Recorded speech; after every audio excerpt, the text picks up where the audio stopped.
Do you want to become wealthy and have a purpose? However, becoming wealthy is a full-time job. What if you could combine wealth and purpose? Let's ask Kim Curtis, the author of Money Secrets, Keys to Smart Investing and Retirement Secrets. Welcome to the Excellent Executive Coaching Podcast. Oh, thank you, Dr. Burroughs. So, tell us a little bit. You are a woman, of course, and now you own your own wealth management firm. Tell us a little bit about your journey. Oh, I would love to. Thank you. I actually ended up in wealth management with a quiz. Believe it or not, I have a legal background, and my area of expertise was negotiation, mediation, and arbitration. And I moved actually to Salt Lake City to open up a Salt Lake City office and reported to the regional vice president in New York. And what happened is, as I moved up in the organization, I became less involved in settlement conferences and mediations. And so at 30, I decided I wanted to do something different. And the quiz was one of my friends that was in human resources had me do a battery of tests, and financial planning came up. But I have to tell you why that is so crazy. Because when I was a kid, a 14-year-old, my parents got divorced. And my mom didn't have any skills. So she applied for and received government-assisted lunches. And so I would have to carry this little red ticket for lunch and pass it, hide it under my plate as I went through the line, looked to see if any of my friends were nearby, and have to hand that to the cashier. So the amount of shame and undeservedness around money was real for me. But my mom had something very important. She had 3 daughters. I'm the middle of 3 girls. She said to make sure we all go to college and get our education, because no one can take that away from you. And so I went to college, went to law school, and completely quickly defaulted on my school loans. I had no business understanding anything about money, nor did I understand the impact that would have on my credit. So when you think about with my legal background and what I did, and then to end up in wealth management, wow, what a difference in terms of failing miserably around money. And here I am, the CEO of a wealth management firm with a multiple alphabet of designations behind my name. So you took education to heart. I did, very much so. I relate. I wonder why, because I have 3 masters and a PhD. So there is something that we got like message that it was super important to be able to change your world, I guess. I would say, if I were to be really honest, for me personally, I think it was not necessarily respecting myself or feeling like I needed more to be more educated to prove to the outward world that I was capable, instead of understanding that I was already capable, that I was already deserved. And so I think that was part of my journey with success with money, was starting with self-respect. And that's probably why I worked so hard to get all those designations and degrees. To prove to yourself. Prove to me, yeah. And of course, others, that I was worthy and deserving. And I look back today, 20 years later, you look back and you go, okay, yeah, so. It seems so small today versus what it did back then. That was everything. Yes, right. But you still have the education, and for some people, that's very important. Let's struggle to have credibility, I guess. And you wrote a book called Money Secrets, Keys to Smart Investing and Retirement Secrets. So here you are, from defaulting on your credit cards to writing a book about it to being a CEO of a wealth management firm. So tell us, what instigated you to write the book, Money Secrets, and what are the key messages in that book? Money Secrets, Keys to Smart Investing, pulls back the curtain on the billion-dollar financial services industry to reveal why smart people make bad investment mistakes. And the biggest message that most people in the United States don't understand is that 90% of the financial advisors out there are in sales, and they don't work for the client. They work for the house, their brokerage firm, their bank. And so when you feel like it's not going your way, you wonder why you didn't get the advice you wanted. It's kind of like when you go to a supermarket and what is eye level on that shelf, those products pay more to have that access. It's similar with banks and brokerage firms that product providers, mutual fund families, insurance companies pay more to have access to the advisors. And so when it took me a while to understand that, to know that 90% are in sales and only 10% are fiduciaries, like a lawyer or a CPA. And those are in registered investment advisory firms. And one day I was reading the investment brokerage statement, the back of a statement that had all the disclosures. And at the time it had 8 pages, but this disclosure had 2 to a page. So 4 pages, 2 to a page of very, very tiny print. And as I read through all the conflicts of interest and fees and 12B1 fees and closing fees and trade fees, a tear actually streamed down my face, my cheek, because I realized, wow, I am not a fiduciary. And with my legal background, it was so interesting that, first of all, it took me that long to read a disclosure on the back of a statement. That goes to show you that most probably other investors may not be reading the back of that disclosure statement. And that's when I created, it took me a little bit of time, but that's when I created Wealth Legacy Institute. And that was 15 years ago. A firm that is a registered investment advisory firm, that is a fiduciary, that puts clients first, not last, which then made me want to write Money Secrets to make sure that clients had like armor to be able to, if they were looking for financial advice, at the end of each chapter are questions to ask your advisor or that your advisor should be asking you. So you as an investor stay in control and you have tools to ask better questions to find the right practitioner for you. And it's a great book. It's 120 pages, quick read, and it won 4 book awards. So it's really powerful. Thank you for asking. Good. And so give us an example of the key questions to ask your financial advisors. Well, one of the things, first of all, out of the gate, you want to make sure they're a fiduciary. Second, you want to make sure at a minimum that they're a certified financial planner. That's a CFP designation that allows them to understand all the different gaps from tax planning to estate planning to retirement planning. That's what a certified financial planner understands. So that's the baseline. And then you want to make sure that their investment philosophy is consistent with what you believe is fair and right and makes sense and is disciplined and evidence-based. And then you also want to make sure that you feel comfortable with them, that you can relate to them, that you can be vulnerable with them. When we talk about money, money is a really difficult topic for most people. And so to be able to feel comfortable and like grow and develop trust for that person, it's really important. So I would say that there's a whole chapter in there on how to pick a financial advisor. And I think that's really the powerful piece around that. Yes, and so you've also written another book, which is The Secrets of Retirement. Can you tell us a little bit of the key messages in that book that you've written? Well, it's funny, Katrina, because I wrote that book when I had 3 different clients in a period of maybe 2 months that were nearing retirement and asked me if I knew of a book that would help them, not about money in retirement, but about how to navigate retirement to live a vibrant, healthy, free lifestyle.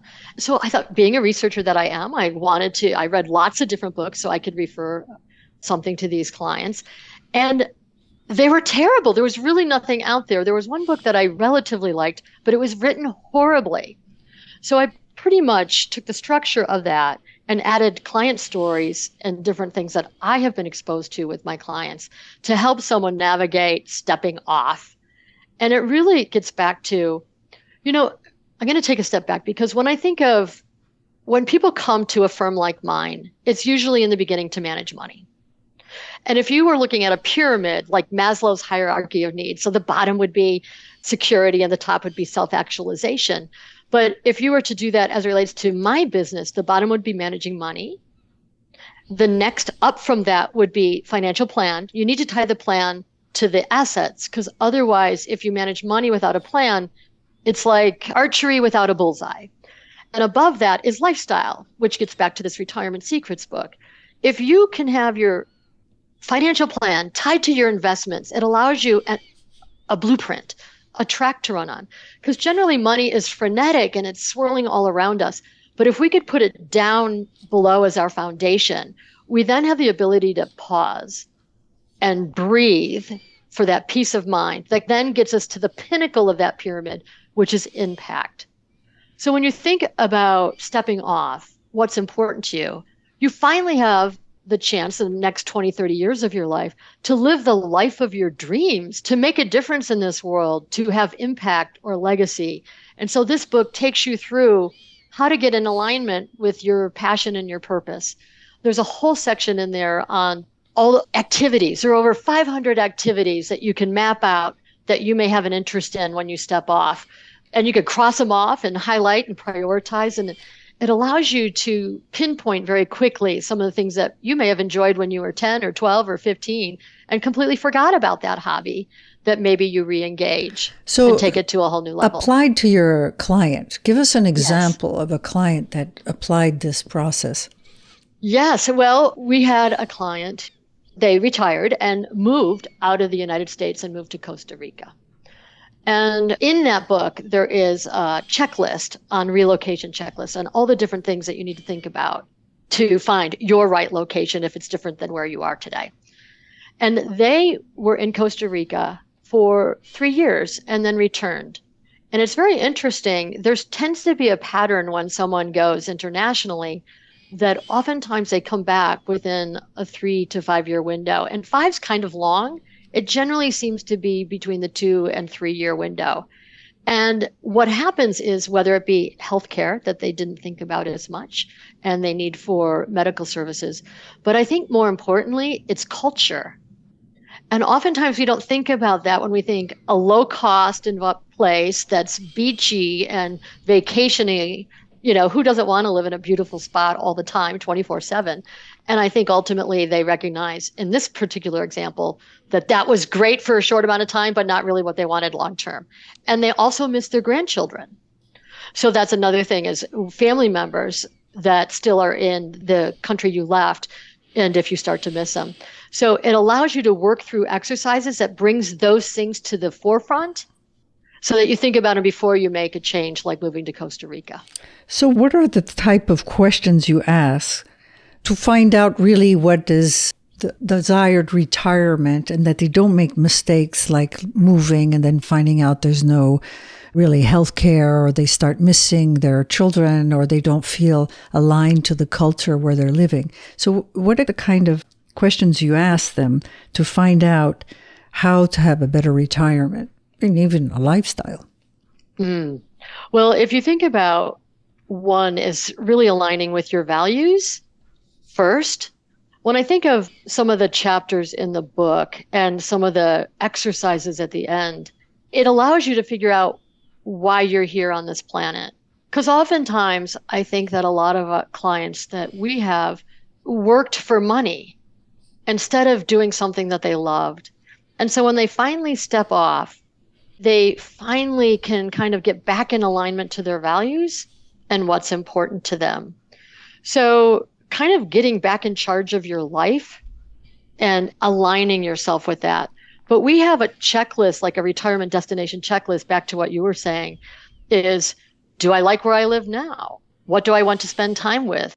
You know, who and how important is it to have proximity with my family or my friends? Or what level of affordability is important in both housing and cost of living? So to have some kind of checklist in front of you to allow it to go through a section relatively fast, particularly the retirement destination checklist. But we also have a couples retirement assessment. Sometimes one of the members of the house steps off and the other one may not have worked. And all of a sudden this person is in their space 24/7. Or they want to relocate and you don't. How do you navigate questions with couples to get on the same page? So we have an assessment and then questions to ask each other separately and then together so that they can be on that same page. So, in some sense, you come back to your first career of mediating between differences and how they want to retire. Oh, very true. Very true. Katrina, when you think about money, it's probably the number one area, besides maybe an obvious one, that couples argue about. And the ability to use my mediation and negotiation skills come in very handy. Right. So, any examples that you have where there's two people that have very different values or ideas of how to retire? Yes. That happens more than you actually might think. Because oftentimes, in this particular example, the husband traveled all the time in his job. And so when he finally retired, he wanted to relocate and leave a high tax state and go to a different state that wasn't taxed as much. And his spouse had relationships and family and social circles in that community. And she actually grew up in that community. And so he had no friends really there because he worked all the time. So he really didn't have a group of buddies. And to navigate that discussion and allow her to have a voice versus just shut down was really important, because I think that he was ready to make a decision. Since she wasn't contributing, he was ready to make this decision for both of them.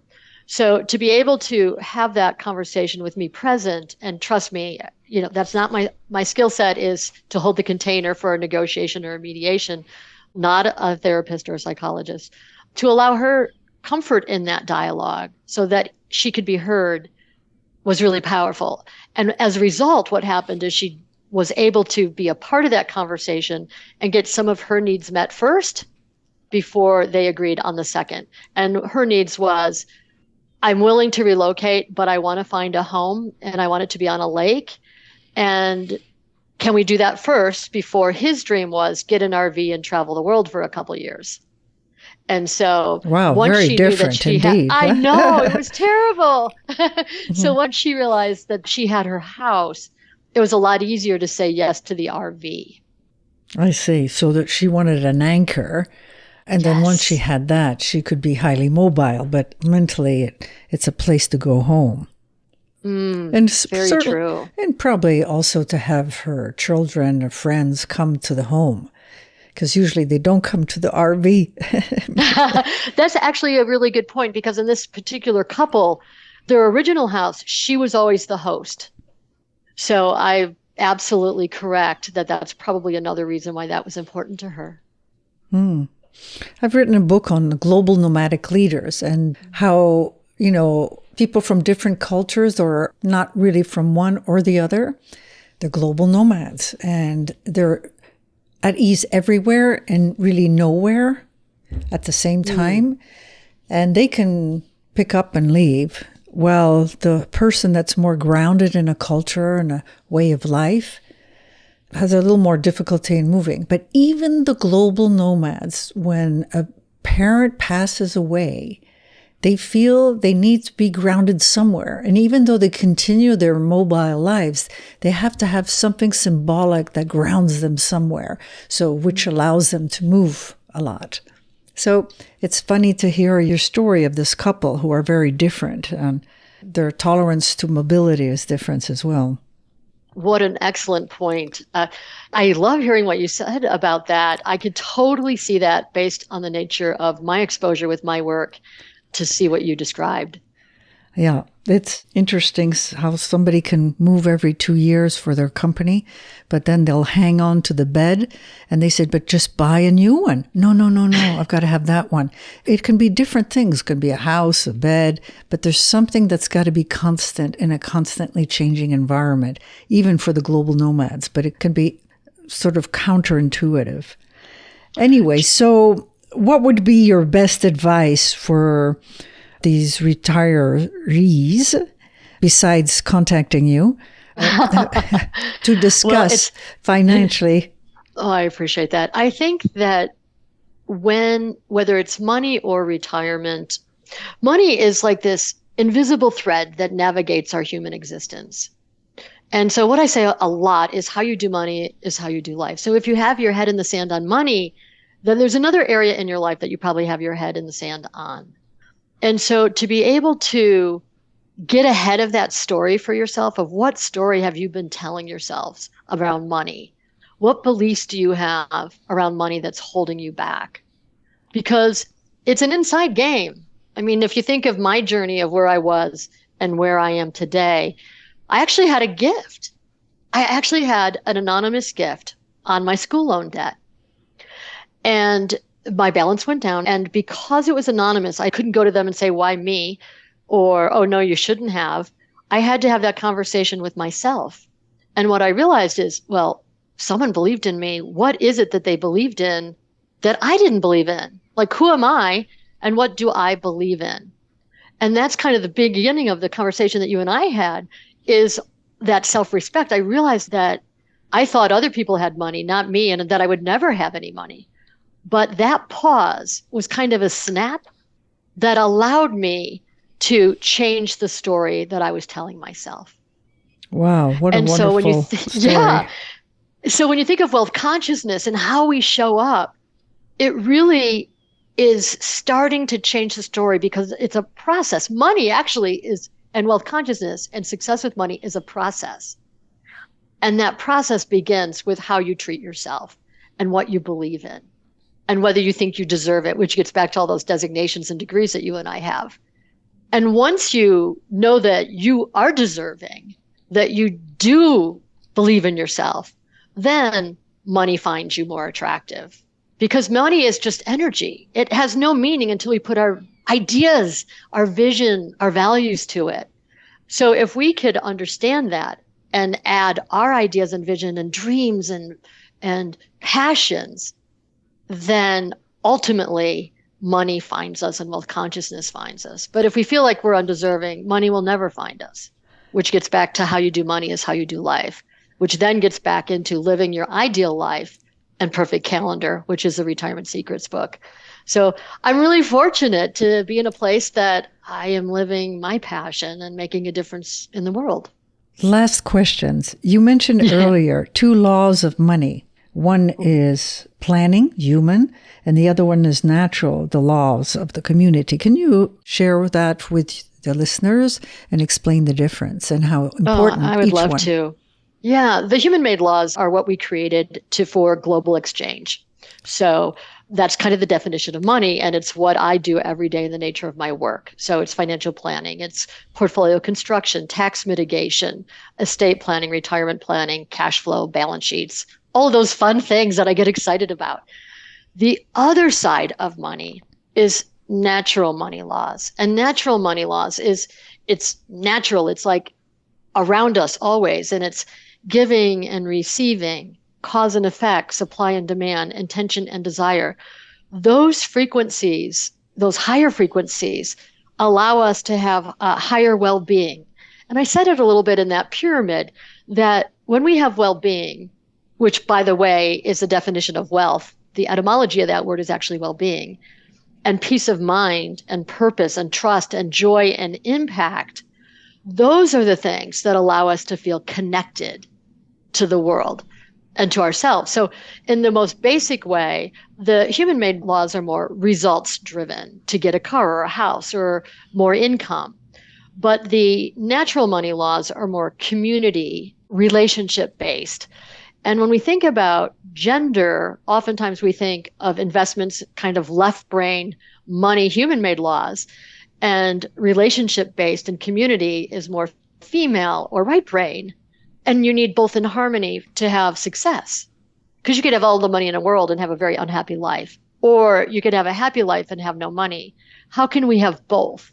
And that's understanding that there are 2 laws of money, and that the natural law is really getting yourself to a higher frequency of vibrations, which is what happened to me when I had that anonymous gift.